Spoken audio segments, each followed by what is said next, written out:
What is up, everybody? Welcome back and thanks for joining me today. My name is Gavin. I'm a director of photography and editor, VFX artist, based here in Los Angeles. And today I'm going to show you how to get this super awesome face tunnel effect. I've used this effect in a lot of videos that I've done, and I really feel like it can bring your video to the next level in 10 to 20 minutes. So it's quick, it's easy, it's simple. All you need to do is have a couple assets, and we're going to do some basic rotoscoping. So follow along with me. Let's get started.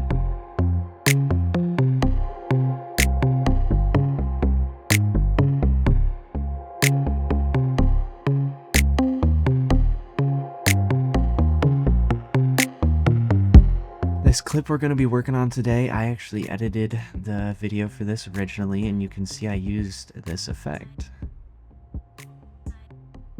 So it goes into the face, boom, tunneling, and then it comes out super smooth too.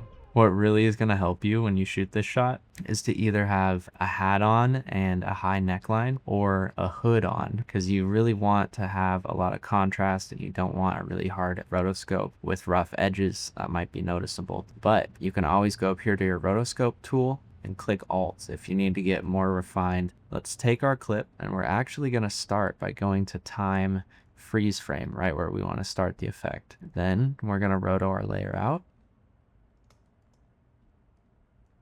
It's going to be a pretty simple rotoscope. Since it's already a frozen frame, you can just hit freeze right after you get that first frame, as long as it's not jumping around too much. And it does have a slight jump from the first to the second frame, but it's really nothing that we have to worry about. So once we have him masked out, we want to be able to take his face off of him, and we obviously need a background layer for that. But here's the trick with your background layer. We're going to duplicate it so we have two layers.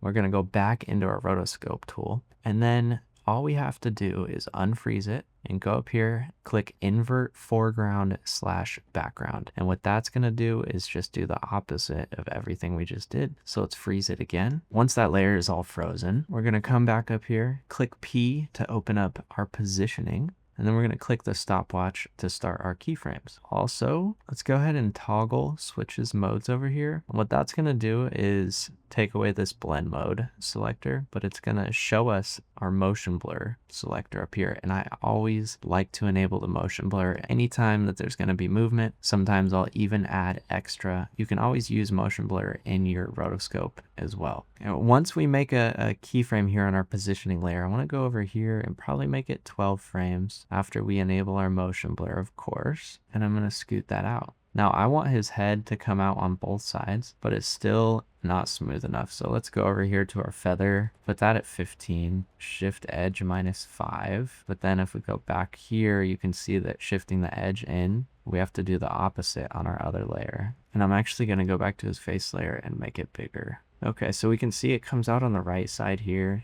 We got the edges pretty smooth. What I'm going to go ahead and do next is just duplicate that layer because I want his head on both sides. So we'll position that there. Let's go to our project layer because now is when we need our tunnel asset. We're going to be using the Acid Bite tunnel transitions today, not sponsored. And what is it? Tunnel 6? Tunnel 6, that's a cool one. I'm going to use the curving one because I want to come out on the other end. This is the scene that it's coming out to, so I should probably grab that. And you don't have to do this if you are working with your original footage, but since I am recreating this effect, I gotta go put the end of the video in there where we're going to end. And what we'll do with this layer, duplicate it, time, freeze frame, and we'll put it before, and then we'll just stretch those out there for now. Now we have somewhere to end at. See what's going on here. It's coming over the hole. What we need to do is take our tunnel and put it all the way at the bottom there. So now we can see it inside, but the sizing is all off. So let's take it down to like 20%. And what we're going to do is keyframe that. As we zoom in, it's going to get bigger and bigger. But as you can see, it doesn't line up. So we have to adjust the timing. So when his face comes out, the tunnel is already going. What I like to do here to really sell this effect too, right click at the bottom if you have space, go to new, and we're going to go to new camera. Just click OK. And then we're going to click and drag all the way down on this column, our 3D layer column. That'll convert everything into 3D layers. And what that does is instead of keyframing the size and positioning of the clip itself, we can keyframe the camera, and it's gonna change the size and positioning of everything at once and just add more depth to the shot. So what I like to do with this too is just double click here, and that'll open up your transform menu. I'm gonna keyframe everything because I might need to mess with all the layers, and I want that to start after this completes. So bring our keyframes there, and you can see it starts to turn, and I want to be going into the tunnel. So let's go like 6 frames for now.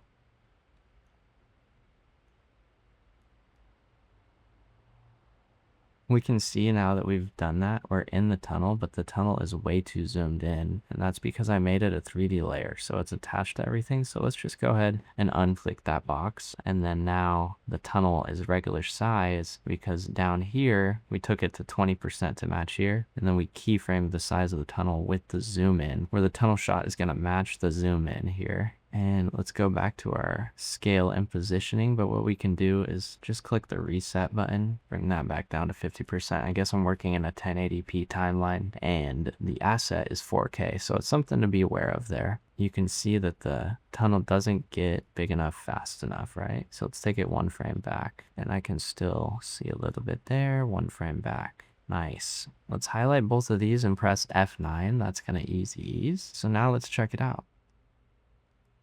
Way too slow. That's 6 frames there. Let's see how that looks. Nice. Then the camera zoom doesn't start fast enough, right? So we'll go here, though. We probably got to move this back to match as well. This is what we're looking at now. Boom. Now we want to put our exiting clip in, right? Because we want this to join the 2 clips together. Okay, so we have our clip that we want to go into. We're going to make that freeze frame and stick it at the beginning. But we need to end it before this tunnel disappears, right? So like that's probably the last frame that we want to go to. So we need to stick it a little bit before. And we're going to go ahead and just start by doing the same thing. We're going to take our layer, click on our rotoscope tool, double click our layer, and highlight his face here. All right, so we got him rotoscoped out. Well, we're going to go ahead and freeze that. You're doing great. And I hope that you're thinking that this effect isn't as complicated as it may seem. And that's the case with about 80% of anything in After Effects, especially when it comes to something like music videos. Rotoscoping is 90% of the process for 80% of the effects, and it's 95% effective. And now I'm just making numbers up. Okay, so next we're gonna do the same thing with the rotoscope copy as we did last time, right? So we'll duplicate our layer, double click on the bottom layer to bring up the rotoscope menu again, unfreeze, go up here, click invert foreground, invert background, freeze again. Nice. And now we just want to do the opposite of what we did before. So his face is going to start outside of the frame, and the tunnel's going to come out, the zoom out's going to come out, and then his face is going to go back on. So super simple, super easy. Let's go back to our composition layer up here. I'm going to mute that first layer just so I can focus on this tunnel. And what we have to do is rotoscope our scale. Let's press P for positioning. You press S for scale. You press U to go into your rotoscope menu. All right, let's find our tunnel here. Nice. Okay, so we're in there. Let's see how that looks. Let's turn his face layer back on here, and then let's drag his face layer below the body layer. And we're gonna go to here, click P for our positioning keyframes, move that out of frame. Nice. But with our layer that you're coming back into, you want to make sure that you have it disconnected from our 3D layers. Do that by clicking on that button right there. Otherwise, it's going to mess up your sizing and your positioning. But we're going to go to our scale, click keyframe, put our position, click keyframe, since this is where we want to end, right? So we'll put our ending keyframes right there. And our beginning keyframes, we want his face off the screen. I want it to come up from below. And then up here on our top layer, we want to be zoomed all the way in to our face tunnel. We want our face layer below, and it's coming up from above, but it just appears out of nowhere. So let's drag it a little bit down here. Bam. I'm going to actually make an additional keyframe. But you can see as it comes out, the tunnel can't see what it's doing anymore. So we're going to reverse scale our tunnel.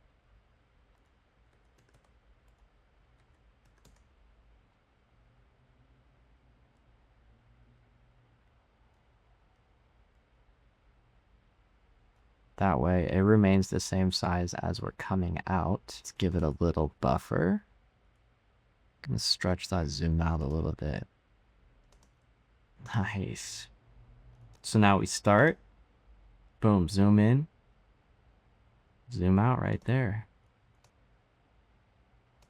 Super smooth, super easy, and super cool. Thank you for joining me tonight. I hope you learned something. This is a really cool effect that is quick and easy. You can get done in about 10 minutes. It'll take your music video to the next level. I appreciate you sticking with me to the end. That means you're part of the 20% that watch a full video. So again, thank you. It'd mean the world to me if you press the like button. And if you want to keep learning, go ahead and subscribe. And follow here for more. Coming soon. Have a good night. Thanks for joining me.